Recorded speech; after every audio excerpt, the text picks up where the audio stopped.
Subscribe now and press the bell icon. Never miss an update. दोस्तों, इससे पहले हमने संधि के बारे में जाना। संधि के तीन भेद होते हैं, स्वर संधि, व्यंजन संधि और विसर्ग संधि। स्वर संधि को जाना, व्यंजन संधि को जाना। अब हम प्रवेश करते हैं विसर्ग संधि में। विसर्ग संधि कहता है कि स्वर या व्यंजन वर्ण के कारण, सबसे पहले आपने देखा कि स्वर के कारण स्वर में जो परिवर्तन होता है उसे स्वर संधि कहते हैं। स्वर या व्यंजन के कारण व्यंजन में जो परिवर्तन होता है उसे व्यंजन संधि कहते हैं। और अब यहाँ देख रहे हैं कि स्वर या व्यंजन के कारण, स्वर या व्यंजन के मेल से विसर्ग में जो परिवर्तन आता है उसे विसर्ग संधि कहते हैं। तो ध्यान देने वाली बात है कि स्वर और व्यंजन के कारण विसर्ग में जो चेंजिंग आता है, परिवर्तन आता है, जो उसका रूप बदलता है उसे विसर्ग संधि कहते हैं। विसर्ग संधि के निम्नलिखित रूप हैं, जिसके अंतर्गत पहला आता है हसी च। हसी च एक व्याकरण का सूत्र है जो कहता है कि विसर्ग के पूर्व में, हम गौर करेंगे तो विसर्ग, इसका ये पूर्व भाग हुआ, ये उसका बाद वाला भाग हुआ या पश्चात भाग कहते हैं। पूर्व में यदि अ है, विसर्ग के पूर्व में यदि अ है तो विसर्ग के बाद वर्गों का तृतीय, चतुर्थ, पंचम य, र, ल, व, ह, इन 20 वर्णों में से तृतीय, चतुर्थ, पंचम, वर्गों का तृतीय, चतुर्थ, पंचम य, र, ल, व, ह, इनमें से कोई भी वर्ण रहे, बाद में वर्गों का तृतीय, चतुर्थ, पंचम य, र, ल, व, ह में से कोई भी वर्ण रहे तो विसर्ग का उत्व हो जाता है। यहाँ जो उत्व है वह उत्व आदेश कहते हैं, अर्थात उ हो जाता है। उत्व मतलब उ हो जाता है। और यह जो उ है अपने पूर्व में विद्यमान जो अ है, इस अ के साथ मिलकर के स्वर संधि के नियम के अनुकूल ओ में परिवर्तित हो जाता है। जैसे राम जोड़ हवि, राम जोड़ हवि। यहाँ पर राम जो है तो राम में विसर्ग के बाद, विसर्ग से पहले अ है और विसर्ग के बाद ह है, तो क्या होगा? रामो हवि, रामो हवि। जोर रथ, माना हमें क्या है? विसर्ग है, विसर्ग से जस्ट पहले अ है और आगे र है, तो क्या हुआ? इसका उत्व आदेश हुआ, उत्व अपने पूर्व अ के साथ मिलकर के ओ बना, तो मनोरथ। तो मित्रों, आप उदाहरण के साथ देख रहे हैं कि विसर्ग का उत्व में परिवर्तन होता है, अर्थात विसर्ग से पहले अ है और विसर्ग के बाद वर्गों का तृतीय, चतुर्थ, पंचम वर्ण है, या य, र, ल, व, ह, इतने वर्णों में से कोई एक वर्ण है तो विसर्ग का उ हो जाता है। और उ जो है अपने पूर्व के अ के साथ मिलकर के ओ में परिवर्तन हो जाता है। इस तरह ओ बन जाता है। जैसे कि मनः जोड़ रथा, रामः जोड़ हवि, मिलकर के रामो हवि और मनोरथा, ये शब्द तैयार हुआ। विसर्ग संधि में आगे बढ़ते हैं तो दूसरा देखते हैं, हमारे सामने में आता है एक सूत्र और। इससे पहले हसी च देखा, अब देखिए कहता है रोड़ी या फिर ध्र लोपे पूर्वस्य दीर्घोना।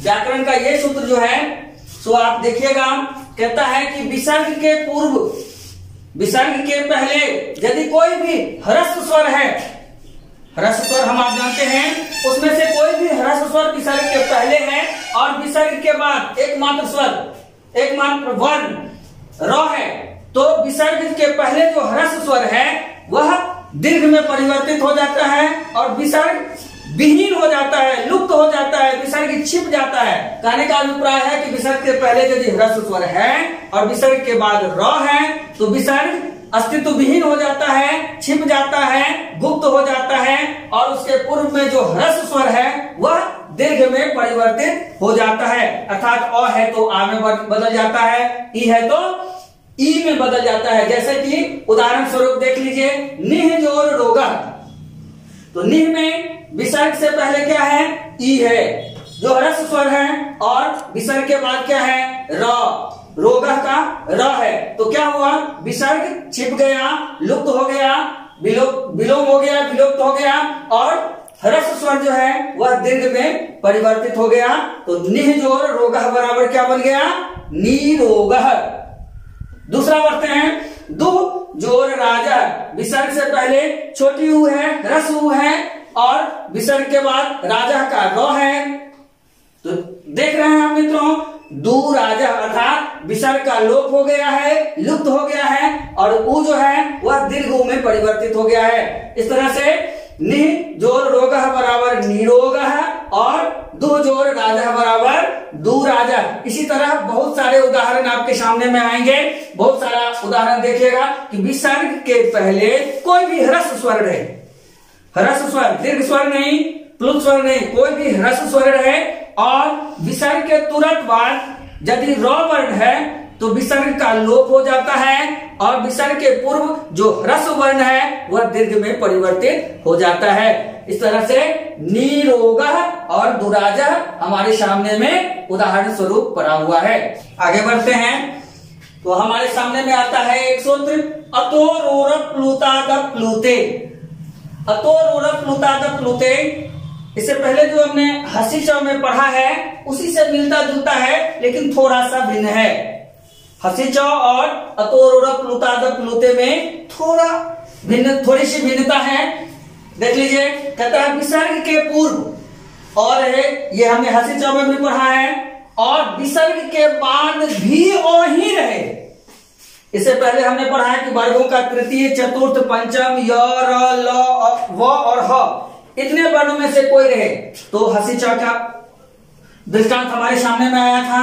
अब कहता है कि विसर्ग के पूर्व तो अ है, लेकिन विसर्ग के बाद भी अ ही है, तो विसर्ग का क्या हो जाता है? उत में परिवर्तन होता है, उ होता है, और यह उ हो करके ओ में ओ बन जाता है। यहां तक हमने पढ़ा है। सिर्फ परिवर्तन क्या हुआ है हसी च और इसमें, कि बाद में अतोरोरप प्लुतादप प्लुते में सिर्फ अ है, और उसमें य, र, ल, व, ह और वर्गों का तृतीय, चतुर्थ, पंचम वर्ण है। ये अंतर जो है वो दिमाग में रखिएगा। ओ हो जाता है, और बाद वाला जो अ है वह अर्ध अ, अंग्रेजी का एस हमने देखा होगा संस्कृत में पढ़ते वक्त। बहुत जगह पर हमको ये सिंबल, ये मात्रा दिखाई पड़ता है जिसको संस्कृत में अर्ध अ कहते हैं, जो देखने में अंग्रेजी के एस के समान लगता है, में बदल जाता है। उदाहरण स्वरूप देख लीजिए मित्रों, प्रथमा अध्याय, प्रथमा जो अध्याय, प्रथमा में क्या है? विसर्ग से पहले अ है, और विसर्ग के तुरंत बाद क्या है? अ है। विसर्ग के पूर्व, दूसरे शब्दों में इसको ध्यान दे दीजिए कि विसर्ग के पूर्व में भी और विसर्ग के पश्चात दोनों जगह यदि विसर्ग से आगे पीछे यदि अ है, विसर्ग के आगे और विसर्ग के पीछे यदि अ है, तो विसर्ग का ओ बन जाता है, और आगे वाला अ जो है वह अर्ध अ में परिवर्तित हो जाता है। जैसे प्रथमा जो अध्याय, प्रथमा का विसर्ग ओ में परिवर्तन हो गया, प्रथमो बन गया, और आगे वाला जो अ है वह अर्ध अ में परिवर्तन हो गया, प्रथमोध्याय। उसी तरह कह जोर अयम, मैट्रिक के परीक्षा में कई बार इस तरह के प्रश्न आए हैं, ये बहुत ही महत्वपूर्ण होता है। कह जोर अयम, कह में विसर्ग से तुरंत पहले क में अ है और अयम में अ है, तो दोनों अ आगे पीछे अ होने के कारण क्या हो गया? कोयम। उसी तरह सह जोर अवदर, शोभदर वगैरह वगैरह बहुत सारे उदाहरण दृष्टांत आपके सामने में आएंगे। तो आप देख लीजिए कि विसर्ग से तुरंत पहले अ है और विसर्ग के तुरंत बाद अ है, दोनों स्थानों पर यदि अ है तो विसर्ग का उ हो जाता है, और उ जो है सो पूर्ववर्ती अ के साथ मिल करके ओ बन जाता है, और ओ के बाद आगे वाला जो अ है वह अर्ध अ में परिवर्तित हो जाता है। आगे बढ़ते हैं तो एक सूत्र हमें मिलता है, सस जुशोरु, अर्थात स का र में परिवर्तन, विसर्ग का र में परिवर्तन। कहता है विसर्ग के पूर्व अ या आ को छोड़ करके, इससे पहले जहां कहीं भी हमने देखा और है पूर्व में, अब कहता है अ या आ को छोड़ करके, विसर्ग के पूर्व अ या आ को छोड़ करके शेष कोई भी स्वर वर्ण रहे। स्वर वर्णों की संख्या 13 है मित्र। ये हम जानते हैं। इसमें से इस 2 को हटा देते हैं, शेष 11 में से कोई भी स्वर वर्ण विसर्ग के पूर्व में रहे और विसर्ग के बाद किसी भी वर्ग का तृतीय वर्ण रहे, चतुर्थ वर्ण रहे, पंचम वर्ण रहे या कोई भी स्वर वर्ण रहे, 13 का 13 स्वर वर्ण यदि आगे है और वर्गों का तृतीय, चतुर्थ, पंचम इसमें से कोई भी वर्ण आगे है तो विसर्ग का र में परिवर्तन हो जाता है, अर्थात विसर्ग र हो जाता है और वह कभी रेफ के रूप में, कभी र के रूप में। जैसे यहां पर देख लीजिए, निह जोड़ उपाय बराबर क्या हुआ, निर उपाय, उपाय। तो र बनाइए मित्र, उ की मात्रा आकर के तो निरूपाय ये बना। और यहां पर देख लीजिए, निर जोड़ जलम बराबर निर जोड़ जलम, यहां पर भी र बना, लेकिन यह विसर्ग के रूप में काम करेगा। तो कहीं रेफ के रूप में और कहीं र के रूप में। तो निह जोड़ उपाय बराबर निरूपाय। निह में क्या है, विसर्ग है, विसर्ग के पहले क्या है, औ को छोड़ करके ह्रस्व ईश्वर है और उपाय उ आगे में जो है सो स्वर वर्ण है, तो र में परिवर्तन हुआ, निरूपाय बना। उसी तरह निह और जलम, जलम क्या है, ज है, ज जो है वर्ग का तृतीय वर्ण है, तो जिसके कारण र बना तो निर्जलम। इसी तरह से बहुत सारे उदाहरण आपके सामने में आएंगे। इसके अतिरिक्त भी कुछ कुछ नियम परिवर्तन है, यदि ऐसी जरूरत बुझाए तो आप हमसे जिज्ञासा कर लीजिएगा, अन्यथा हमारा संधि का जो प्रकरण है वह आज हम पटाक्षेप करते हैं। आगे के क्लासों में हम समास पर बढ़ेंगे। संधि के बाद हमारा अगला कदम समास होगा। आप लोग तैयारी करके रहिएगा, पढ़ के रहिएगा, समास के बारे में जिज्ञासा करने के लिए तैयार रहिएगा। धन्यवाद।